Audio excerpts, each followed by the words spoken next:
Welcome back. آغاز میں خبر یہ کہ army chief general Syed Asim Munir کی زیر صدارت کور کمانڈرز کانفرنس، شرکاء نے کہا کڑا احتسابی نظام ادارے کے استحکام کے لیے لازم ہے، کوئی بھی فرد بالاتر نہیں۔ فورم کا سخت سائبر سیکیورٹی اقدامات کے ذریعے قومی سائبر اسپیس کے تحفظ پر زور۔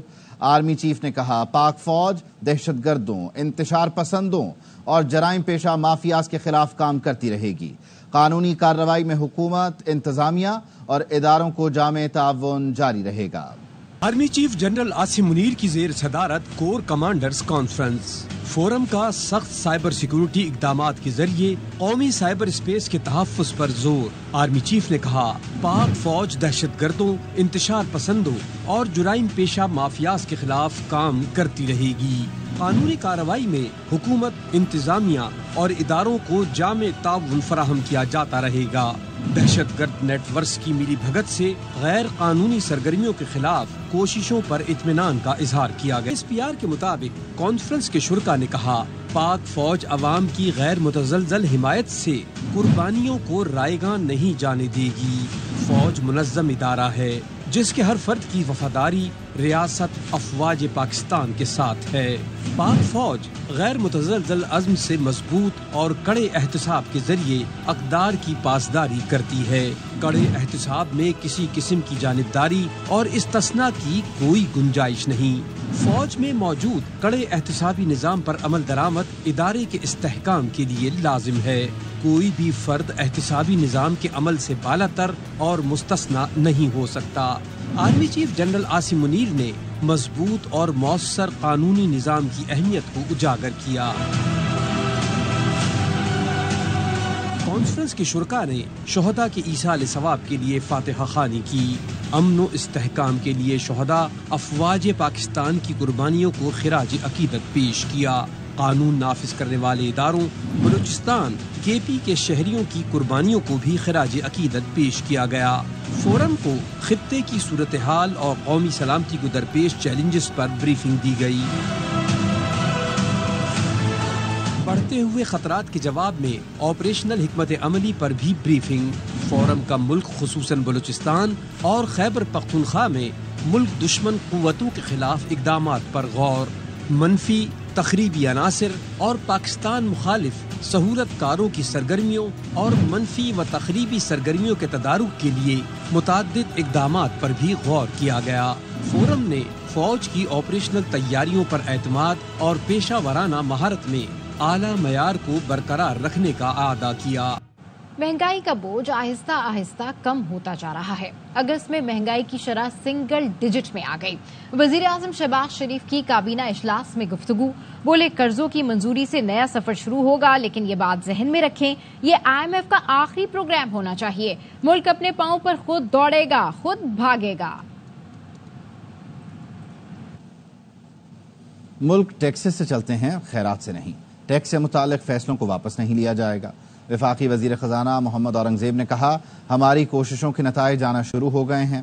موڈیز اور فش کی بھی ریٹنگ میں بہتری آئی ہے۔ افسران کو نوکریوں سے ہٹانے کے لیے قانون میں تبدیلی کرنا ہوگی۔ IMF سے بات چیت جاری ہے۔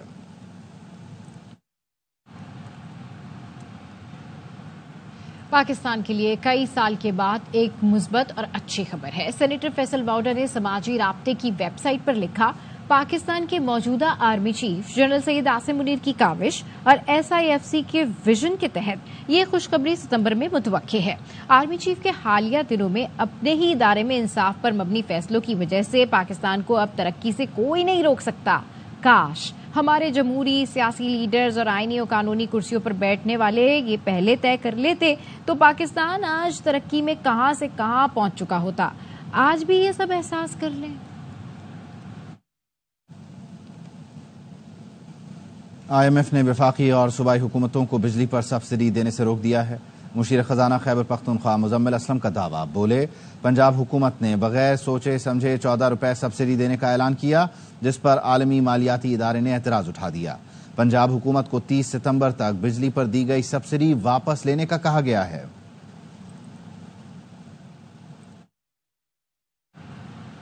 बिजली बिलों में रिलीफ पर IMF की जानिब से वफाक या पंजाब से कोई राब्ता नहीं किया गया। वज़ीर इत्तलात पंजाब उज़मा बुखारी कहती हैं IMF ने तहरीरी या ऑफिशियल प्रेस रिलीज भी जारी नहीं की। बिजली की कीमतों पर IMF से मुतालिक कयास आराइयों से गुरेज करें। BNP मेंगल के सरबराह सरदार अख्तर मेंगल ने कौमी असम्बली की रुकनीत से इस्तीफा दे दिया। कहते हैं अपने लोगों के लिए कुछ नहीं कर सका, किसी इदारे पर यकीन नहीं रहा, ऐसी सियासत से बेहतर है पकौड़ों की दुकान खोल लूं। इरफान सिद्दीकी से मुकालमे में बोले वजीर आजम हमें इस्तेमाल करते हैं, अब हम इस्तेमाल नहीं होंगे। BNP सरबराह ने इस्तीफा कौमी असम्बली सेक्रेटेरिएट में जमा करा दिया। जराए का कहना है स्पीकर कौमी असम्बली ने अख्तर मेंगल का इस्तीफा मंजूर न करने का फैसला किया है। से बेहतर है कि मैं कोई पकौड़े की दुकान बहुत दुरुस्त आ गया है, किसी इदारे पर मेरा भरोसा नहीं रहा। इस असेंबली में बैठना मेरे लिए बहुत मुश्किल होगा। तो आज ही मैं असेंबली से अपने इस्तीफे का ऐलान किया। मैंने अपनी फैमिली के लोगों को भी नहीं बताया, मैंने अपनी पार्टी की जो मैं पार्टी का सदर हूँ मैंने उनको भी एतमाद में नहीं लिया। जहाँ से 65,000 वोट मुझे मिले, मेरे इस फैसले से उनकी बिल आजारी जरूर हुई होगी, उनसे मैं माजरत चाहूंगा। आपने मुझ पर भरोसा यकीन किया था, वो हक शायद मैं अदा न कर सका। यहाँ वक्त है एक ब्रेक का, हमारे साथ रहिए।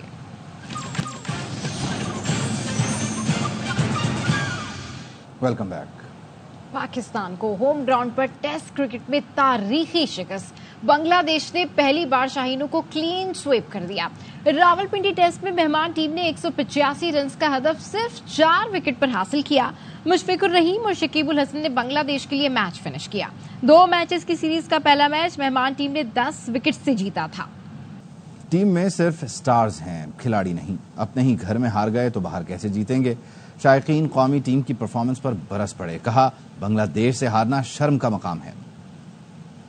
कराची के इलाके साइड सुपर हाईवे पर पुलिस मुकाबला, डाकुओं की फायरिंग से 2 एहलकार जख्मी हो गए। एक एहलकार के सीने और दूसरे की टांगों पर गोली लगी है। तफसील क्या है सलमान लोधी से जानते हैं। सलमान, अपडेट कीजिएगा। इलाका है मोहम्मदी गोट में मुसल्ला डकैत शहरियों से लूट मार कर रहे थे। पुलिस पहुंची तो फायरिंग का तबादला हुआ। 2 एहलकार जख्मी हुए थे। चमन अब्बास नामी एहलकार आपसे कुछ देर कबल निजी अस्पताल में दौरान इलाज दम तोड़ गया है। पुलिस हुकाम कहते हैं कि मुसल्ला डकैत नदी के रास्ते मोटरसाइकिल छोड़कर फरार हुए। पुलिस को शुबा है कि फरार होने वाले डकैत जख्मी हालत में फरार हुए, जिनकी गिरफ्तारी के लिए कोशिश की जा रही है। जख्मी होने वाले दूसरे एहलकार आदिल की हालत भी नाजुक बताई जा रही है, जो इस वक्त निजी अस्पताल में जेर इलाज है। बहुत शुक्रिया। कराची में खातून समेत 2 पुलिस एहलकार टिकटॉक वीडियो बनाने पर मुअत्तल। खातून कांस्टेबल मारिया ने दौरान ड्यूटी टिकटॉक पर वीडियो अपलोड कर दी। DIG साउद असद रजा ने वायरल वीडियो का नोटिस लेते हुए खातून एहलकार को मुअत्तल कर दिया और SSP से खातून एहलकार की रिपोर्ट तलब कर ली। मारिया नामी खातून कांस्टेबल ने दौरान ड्यूटी न सिर्फ अपनी लोकेशन बताई बल्कि सार्फिन को दावत भी दी कि अगर कोई मिलना चाहता है तो उस जगह आकर मुझसे मिल सकता है। दूसरी जानिब पुलिस एहलकार ने टिकटॉक वीडियो में असले की नुमाइश की, जिस पर SSP सिटी ने नोटिस ले लिया। वीडियो बनाने वाले कांस्टेबल जिशान को मुअत्तल करके SSP सिटी ऑफिस रिपोर्ट करने का हुक्म दे दिया। कांस्टेबल जिशान थाना बगदादी में तैनात है। SSP सिटी का कहना है ऐसा अमल करने वाले ऑफिसर या कांस्टेबल के खिलाफ 0 टॉलरेंस पॉलिसी अपनाई जाएगी। सरकारी मुलाजमीन के बगैर इजाजत सोशल मीडिया के इस्तेमाल पर पाबंदी आयद कर दी गई है। एस्टैब्लिशमेंट डिवीजन ने वफाकी सेक्रेटरीज और दीगर हुकाम को अमल दरामद कराने की हिदायत कर दी। मुरासले में कहा सरकारी मुलाजमीन बगैर इजाज़त कोई सोशल मीडिया प्लेटफॉर्म इस्तेमाल नहीं कर सकते। सरकारी मुलाजिम बगैर इजाज़त सोशल मीडिया की कोई भी ऐप इस्तेमाल नहीं कर सकेंगे। सरकारी मुलाजिम सोशल मीडिया पर राय का इजहार या बयानबाजी भी नहीं कर सकते। सरकारी दस्तावेज और मालूमात गैर मुताल्लिक़ा अफराद के साथ शेयर भी नहीं की जा सकती। सरकारी मुलाजमीन अपनी सियासी राय से मुताल्लिक़ कोई चीज़ फॉरवर्ड नहीं करेंगे। मुलाजमीन सिविल सर्विस से मुताल्लिक़ नामुनासिब अल्फाज का इस्तेमाल ना करने के भी पाबंद होंगे। हुकूमती उमूर से मुताल्लिक़ गैर तस्दीक शुदा गुमराह कुन मालूमात के फैलाव का हिस्सा नहीं बनेंगे। सरकारी मुलाजमीन ऐसी राय या हक़ाइक़ बयान नहीं कर सकते जिससे हुकूमती साख मुतासिर हो। सरकारी मुलाजमीन को हुकूमती पॉलिसी, फैसलों, मुल्क की खुद मुख्तारी और वक़ार के मनाफी बात की इजाज़त नहीं होगी। खिलाफ वर्जी पर मिसकंडक्ट की कार्रवाई की जा सकती है।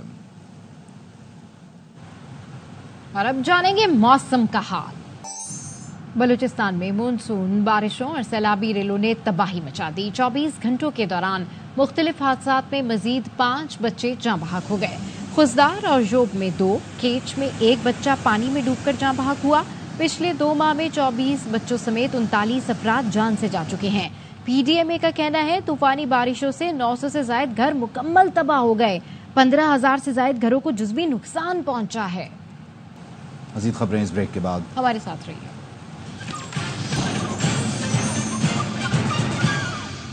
Welcome back. खबर दें आपको कि तेल स्मगलिंग के बायस मकामी डीजल की खपत में नुमाया कमी। ऑयल रिफाइनरीज के पास डीजल का स्टॉक बुलंद तरीन सतह पर पहुंच चुका है। मकामी तेल इस्तेमाल न होने से ऑयल रिफाइनरीज को गुंजाइश के बहरान का सामना है। इस सिलसिले में DG ऑयल पेट्रोलियम डिवीजन को एक खत भी लिख दिया गया है। अली मलिक हमारे साथ हैं, उनसे मजीद तफसील जानेंगे। जी अली, बताइए।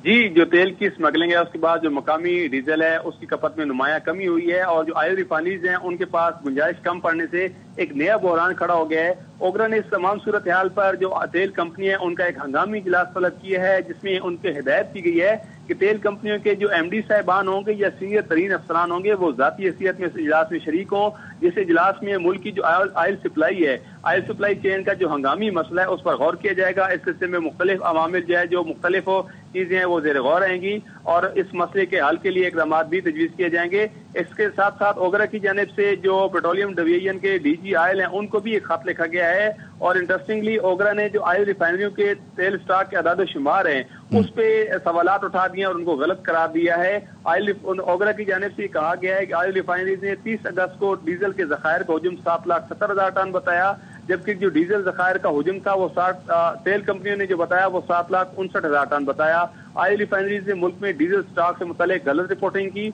ऑयल रिफाइनरीज के पास 6,64,000 डीजल मौजूद है जो कि 44 दिन तक मुल्क की तलब जो पूरी करने के लिए काफी है।